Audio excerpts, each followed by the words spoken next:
Guys, understanding the loan estimate. This is a government document that is just very difficult to understand. And no first-time homebuyer or second homeowner ever really understands the loan estimate, because what happens is it comes up with this giant number and there's line items and there's all sorts of things. But we're going to break it down between actual closing costs and what they call prepaid interest and escrows, what things you could maybe get a reduction off of, and how the overall loan estimate works, so that once you get into contract, you're going to be much more confident that you understand the loan estimate, which is going to help you get a better deal, save money on certain things, and feel very confident when you're in contract. I know you've all been waiting for this one. Getting the best deal on your mortgage. There are so many nuances and there are so many things that you don't know that we want to help you get the best deal on your mortgage. And a major part of that is understanding the loan estimate. The loan estimate is a little bit of a scary document when you first get it as a homeowner, but that's why I'm going to show you in the next couple of slides. So we're talking about how to get the best deal on your mortgage. Number one, you're about to learn the loan estimate. Number two, how do you get the best deal on your interest rate? Number one, you have to have a trusted lender. Number two, we as a coaching company can help you with what's going on with the ebb and flow of the bond market, right? We have to watch the markets a little bit to understand the trends of what's going on. But also, I want you to talk to your lender about discount points, which I've mentioned earlier. The reason why discount points are important is because there's always a 0 point, there's a half point, quarter point, full point. Sometimes it makes sense to buy the interest rate down. Now, if you think you're going to stay in this house for 10 or 15 or 20 years, and we use some money to buy down the interest rate, which saves you money on the payment, which also saves you money on the interest, there's some really cool tricks on how you do that to maximize the savings, not only on the cash flow, but on the long-term side of the loan. Here it is, ladies and gentlemen, the loan estimate. And this is a standard document that all lenders have to use in America. So it's not going to look different with different lenders. So I'm just going to go right to the screen here. Let's look on the left side of the screen. The first one is the loan amount.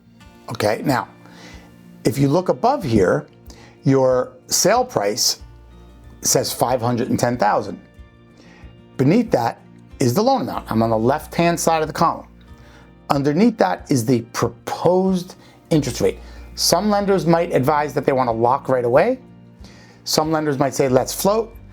Because you're now educated through this program, you can make the decision when you want to lock. And if they're playing games and they won't lock you, or they're saying goofy things and you don't trust them, then it's not the right lender.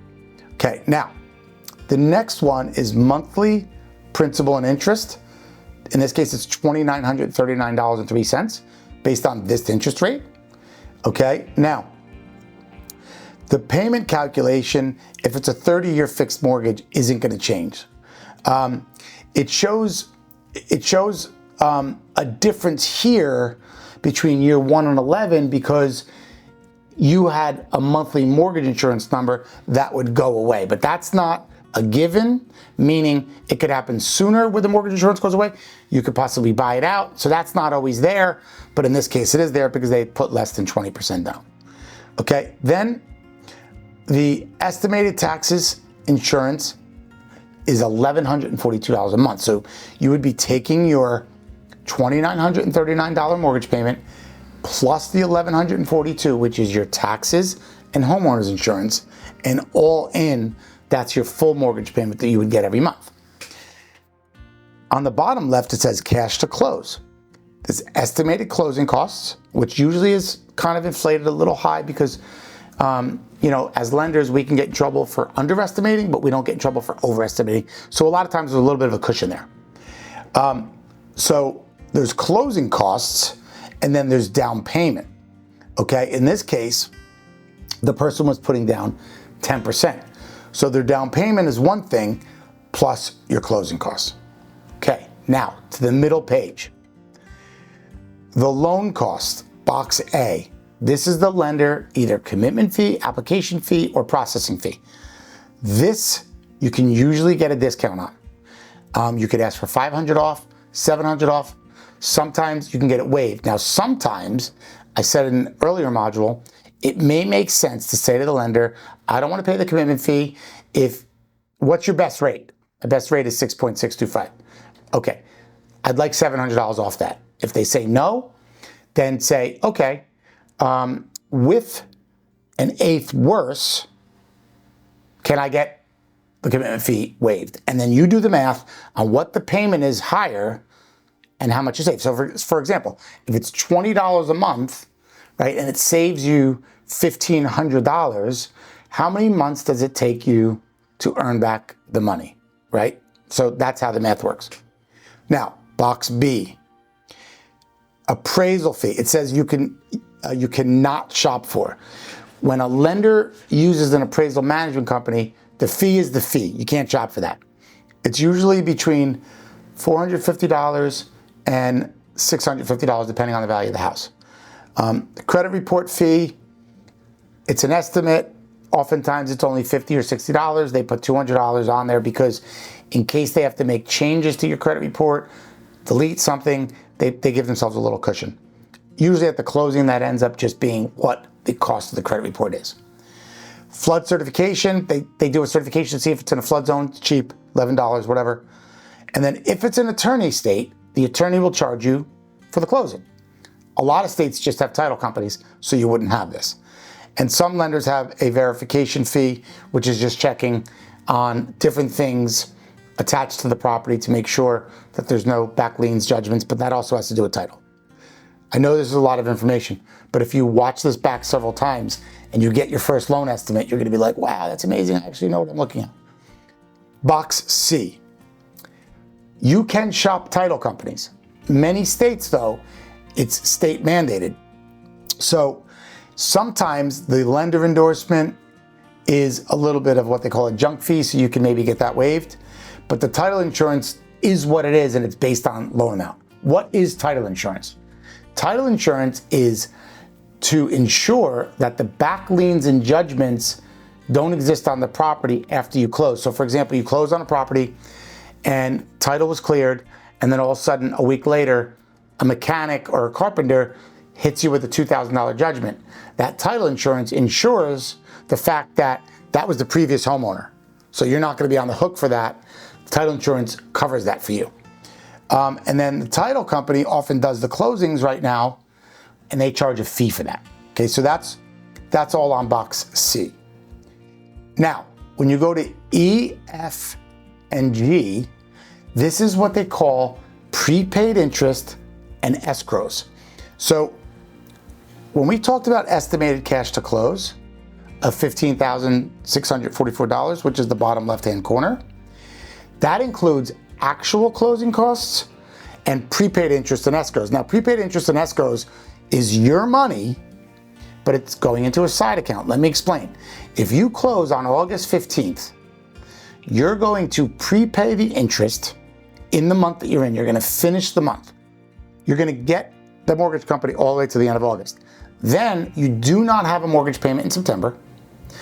Your first payment would be October 1, but there's a little bit of prepaid interest. Now, why is it October 1? Because mortgages are paid in arrears, meaning when you make your payment on October 1, it's actually for the interest in September. So that's why you skip a month, okay? Also, they're gonna take property taxes that are due in the upcoming quarter, and they're also gonna take 2 or 3 months more to put in an escrow account, so when they're due every quarter, they can be paid. Now, some states, taxes are paid yearly, but you pretty much can count on 4, 5, or 6 months taxes paid out at the closing. So that sometimes is a big number because they're paying the quarterly taxes and they're also putting a cushion in for escrow. Okay, moving right along.